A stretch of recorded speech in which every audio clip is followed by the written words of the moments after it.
तो हेलो दोस्तों,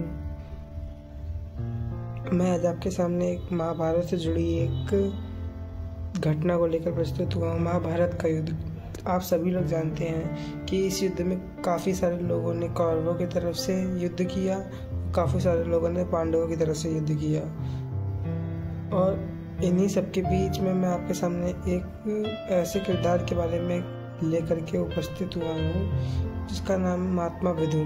महात्मा विदुर जब बोलना शुरू करते थे तो उनको श्री कृष्ण के बराबर दर्जा दिया जाता था। जैसे जब श्री कृष्ण कोई बात कहते थे तो सब लोग शांति से उनकी बात सुनते थे, वैसे ही जब महात्मा विदुर कोई चीज़ कहते थे तो सब लोग उनके भी शांति से बात सुनते थे।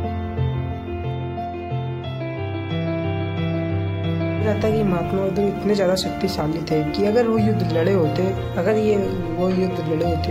तो ये युद्ध को एक ही सेकंड में समाप्त कर सकते थे। और आप सब लोग जानते हैं अगर वो युद्ध लड़े होते तो वो किसी तरह से लड़े होते, कौरवों की तरफ से लड़े होते। लेकिन महात्मा विदुर ये युद्ध क्यों नहीं लड़े और कैसे वो इतने शक्तिशाली हुए और इतने बुद्धिमान हुए? क्यों महात्मा विदुर को यमराज का भी अवतार कहा जाता है?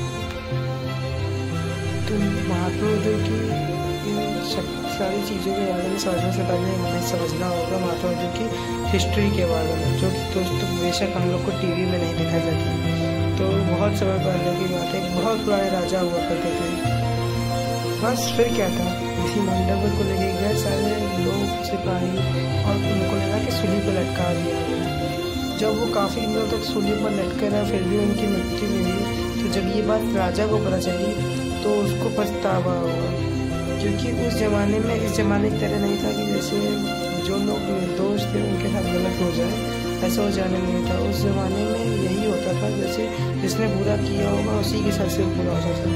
निर्दोष लोगों के साथ ऐसा कुछ नहीं होता था, क्योंकि ऋषि मांडव्य ने चोरी नहीं की थी तो उनको कुछ नहीं हुआ था। तो राजा ने उनको मुक्त किया और उनसे क्षमा कर याचना मांगी, उनको भोजन कराया और धन धान दे करके जाने के लिए कहा। तो वो भी वहाँ से लौट गए। अब इन सारी चीज़ों से उनका मन नहीं लग रहा था, तो उन्होंने अपना खुद से देह त्याग किया और यमराज के पास जब गए तो उन्होंने यमराज से कहा कि आप तो धर्म के देवता हैं, आपने मेरे साथ ऐसा अधर्म क्यों होने दिया? तो यमराज ने कहा आपने सिर्फ अपने पूरे जीवन में एक ही पाप किया था। जब आप 12 साल के थे तो आपने एक पतंगे की सुई चुकी। तो इस बात से राजा और नाराज हुए। उन्होंने कहा बोले जब मैं 12 साल का था तो मैंने उस पतंगे की कुछ भी सुई चुकी, तो आपने उसे पाप मान लिया और उस पाप की मुझे इतनी बड़ी सजा दी। मैं आपको श्राप देता हूँ कि आपका जन्म एक मनुष्य के रूप में तिल दासी के बेटे के रूप में होगा। उनका ये श्राप यमराज को लग गया और यमराज का जन्म महात्मा विदुर के रूप में होगा। विदुर जी का जन्म यमराज के रूप में और इसीलिए उतने ज़्यादा शक्तिशाली थे और वो श्री कृष्ण के भक्त थे। कृष्ण ने पहचान होकर उनको धनुष दिया। ये धनुष इतना ज़्यादा शक्तिशाली था कि वो एक ही प्रहार में लाखों करोड़ों मनुष्यों का अंत कर सकता था।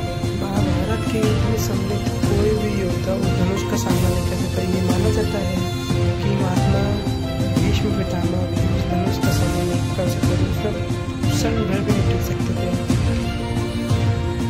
और जब युद्ध की घोषणा हुई तो विदुर जी ने धृतराष्ट्र को समझाने का कई बार प्रयत्न किया कि आपका ये पुत्र दुर्योधन राक्षस है, ये आपके पूरे वंश का सर्वनाश कर देगा, लेकिन किसी ने भी उनकी बात पर ध्यान नहीं दिया। और ये बात जब दुर्योधन को पता चली तो उसने विदुर जी की पूरी सभा में वो बेइज्जती करी, इतनी बेइज्जती करी कि विदुर जी को क्रोध आ गया। लेकिन उन्होंने अपना क्रोध काफ़ी हद तक शांत किया और अपना धनुष लेकर के आए और उसको सबके सामने तोड़ दिया। और तोड़ने के बाद ये प्रण लिया कि मैं इस युद्ध में चाहे कुछ भी हो जाए भाग नहीं लूँगा और कोई भी मुझे इसके लिए नहीं मना सकता था। जैसा मैंने आप सबको बताया कि विदुर जी इतने महात्मा थे कि वो कुछ भी अगर कहते थे तो उनकी बात सबको माननी पड़ती थी और सुनते थे सब। तो चाह कर भी काफ़ी सारे लोगों ने उनसे नहीं कुछ कह पाए कि वो इस युद्ध में सम्मिलित हों। और विदुर जी ये जानते थे कि अगर वो इस युद्ध में सम्मिलित होते तो पांडवों की हार निश्चित तय थी। पल भर भी पांडव ना टिक पाते थे उनके सामने, क्योंकि वो उनके पास वो धनुष था। तो ये वीडियो इसीलिए मैंने बनाया ताकि आप सबको ये जानकारी हो जाए कि विदुर जी की हिस्ट्री के बारे में, कि वो कैसे उनका जन्म हुआ था और क्यों उन्होंने ये युद्ध नहीं लड़ा था। तो अगर आपको ये वीडियो पसंद आया हो तो चैनल को सब्सक्राइब करें और बेल आइकन को प्रेस करें। मैं क्रिकेट के भी व्लॉग बनाता हूँ, डेली व्लॉगिंग भी करता हूँ और अब मैं स्टोरी व्लॉग्स भी अपलोड करता हूँ उसी चैनल पर।